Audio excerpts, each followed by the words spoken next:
I'm Chad. I'm Dad. No, wait a minute, I'm supposed to be Dad first. Oh yeah, you're Dad. I'm Dad. I'm Chad, and this is our channel.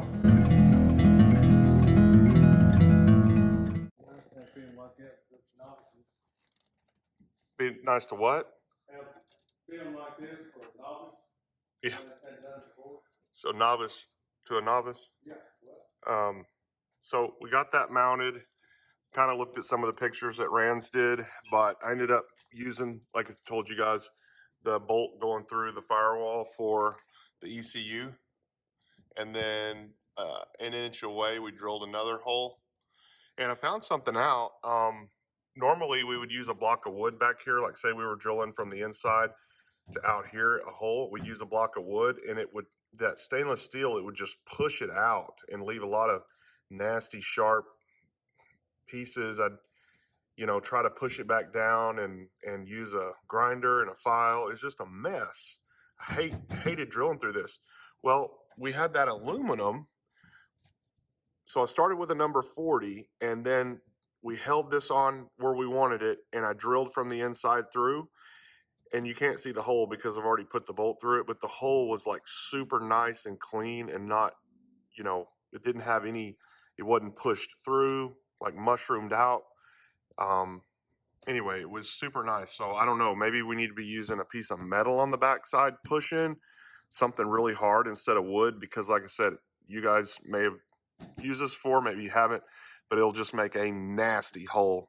We ended up using an electrician's knockout to do the hole for this guy, the heater box, and that's why it's a little bigger, because that was, the neck size was too small. Whenever we cut the hole for the pass through, we used we just drilled a bunch of tiny holes, and then that fell out, and then we used a Dremel with a little drum sander and just made it nice and round. But yeah, I don't like drilling through these firewalls. It leaves some nasty stuff. But anyway, little tip for that. This guy earlier, I was starting it in the wrong spot, so it actually comes from the mechanical fuel pump, and this is clockable. So you loosen this nut, and that little 45 is clockable. So I got it where I wanted. I'm about to set the nut, the lock nut, and then, or jam nut, go back. So it goes back around and goes into here. Would have been nice maybe to do a 45 and have a little less hose, but hey, this is what came with it. It works. These hoses are very expensive. So all we have to do now is I need to buy no, I don't need to buy none. I already have it. So I'm building a hose with a 90 on here, and it'll come down and go right to there onto that 90. Excuse me. So that's that. We have to button up these little eyelets. Like I said, already built this guy. We're just trying to work from the firewall forward, because when we put the exhaust back on, there's not a whole lot of room. I've got to safety wire that oil pressure sensor right up in that area. That is a son of a bitch. I've done it 4 times, didn't like it, so I ran out of safety wire, so I got some more. Gonna do that. But anyway, just like I said, we're just working our way forward on this firewall. We're about to mount the pressure sensor block, and gonna put this guy somewhere right around here.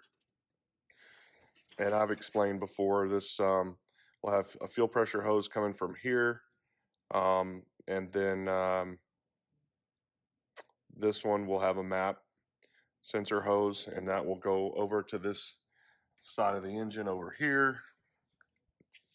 And there is, I'm sorry, there is the map sensor. It's a 1/8 MPT. So we'll come out of that straight, and then we'll do a 45 4AN, and we'll run that over to this guy. The fuel pressure, I've got to order one of these in a 8AN. I had this one from a car that I had done a fuel system on and didn't need anymore. So this guy will actually go, it needs to go on the pressure side. So it can go here, it can go down here, in either one of those 2 places. But I want to put it here. So 8AN female to 8AN male, and then 1/8 MPT. Can you guys see that?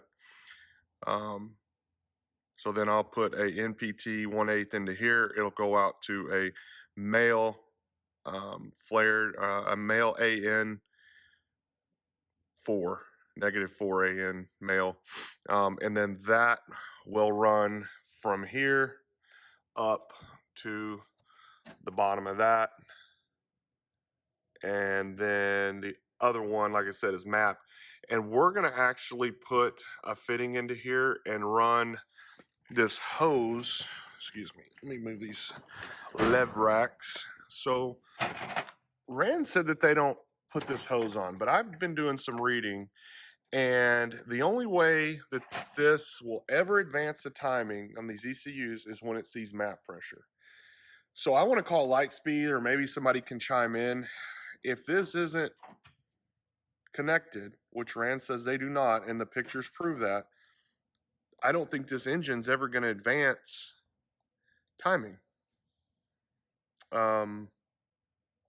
Maybe you guys know something I don't, but my way of thinking is if it doesn't see an increase in map pressure, we're never going to get timing. Kind of like a distributor in your car. It has that little vacuum port on the side with a nipple coming out. Well, these are older cars, and it would have a vacuum line going from that over to the intake somewhere, and that was a vacuum advance distributor. They have mechanical advance and HEI and things like that, but yeah, so I'm gonna hook that up.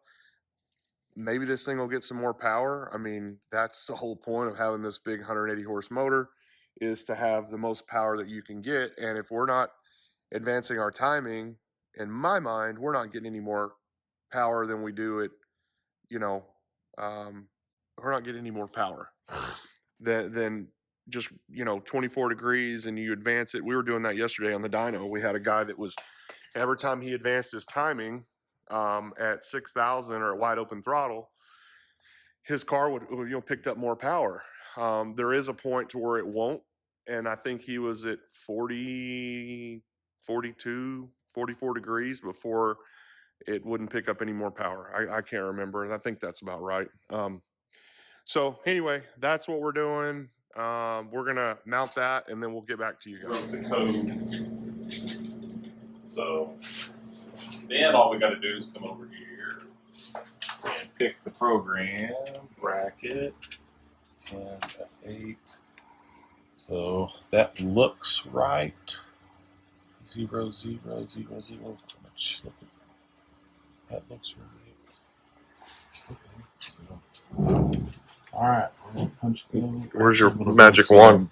Some of these jacks behind you. Where's your magic wand? Exactly. What I don't like on the.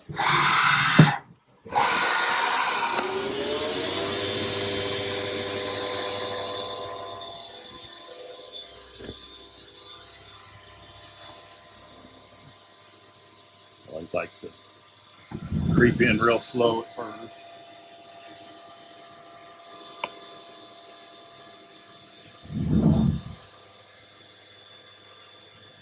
We're getting close. Pressing.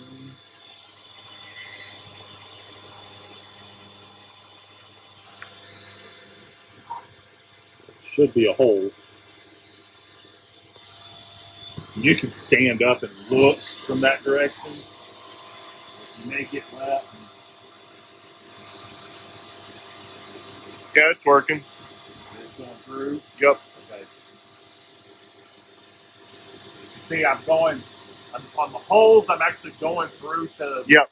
minimum, Maximum. yeah, maximum depth to my fixture. Now I'm cutting them out, I'm lacking 5,000, so we may have to, pop them out and trim them up. Kind of like a model. Yeah. I figured you could do that. Yep.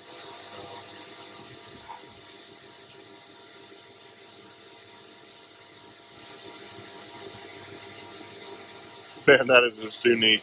It's really cool. I mean, it really is.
So this is what it's like to be Mike Beatty.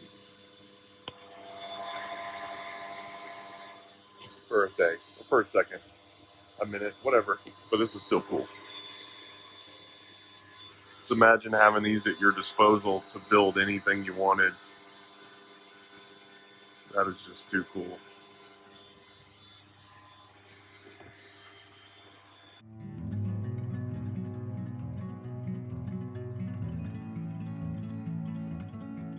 Hey guys, thanks for watching another episode of Dad and Chad. If you like this video, share it with your friends and give us a thumbs up.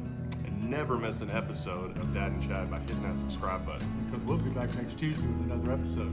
Thanks again for watching Dad and Chad.